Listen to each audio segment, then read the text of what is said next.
Hi friends, నమస్తే. నేను మీ Kalyani. Welcome to Kalyani's little kitchen. ఈరోజు నేను పొటాటో స్మైలీస్ని ప్రిపేర్ చేయబోతున్నాను. సో ప్రాసెస్ చూసిద్దాం. ముందుగా 3 ఆలుగడ్డలు తీసుకోండి. వాటిని చిన్న చిన్న ముక్కలుగా కట్ చేసుకొని ఒక బౌల్లో వేసి ఒక 4 to 5 మినిట్స్ లేదా 10 మినిట్స్ వరకు మంచిగా బాయిల్ చేయండి. బాయిల్ చేసిన తర్వాత ఇలా అన్నిటికీ తొక్క తీయాలి. తొక్క తీసి ఒక ప్లేట్లో వేసుకోండి. వేసుకున్న తర్వాత మంచిగా వాటిని మ్యాష్ చేయాలి. మ్యాష్ చేసిన తర్వాత 4 to 5 టేబుల్ స్పూన్స్ కార్న్ఫ్లోర్ పిండిని వేయండి. వేసిన తర్వాత 1 table spoon salt, 1 table spoon pepper powder add చేయాలి. యాడ్ చేసి మంచిగా పిండి ముద్దలా కలుపుకోవాలి.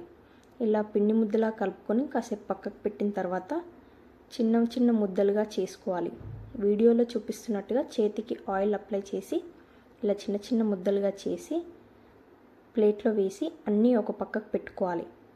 పక్కకు పెట్టుకున్న తర్వాత ఇక స్ట్రా కానీ టూత్ పిక్ కానీ ఏదైనా ఉంటే రౌండ్ షేప్లో ఇలా వీడియోలో చూపిస్తున్నట్టుగా 2 హోల్స్ పెట్టాలి.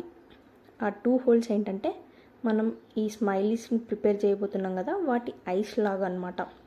తర్వాత ఒక స్పూన్ తీసుకొని దాన్ని కొంచెం కార్న్ఫ్లోర్ పిండిని అద్దండి. అలా అయితే పొటాటో స్పూన్కి అంటుకోదు, నీట్గా షేప్ వస్తుంది.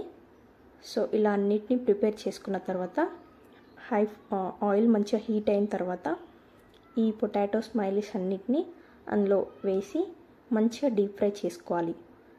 అవి ఆయిల్లో వేసిన వెంటనే గంట పెట్టొద్దు. గంట పెట్టితే పొటాటో విరిగిపోతుంది, స్మైలీస్ కరెక్ట్ షేప్ రాదనమాట.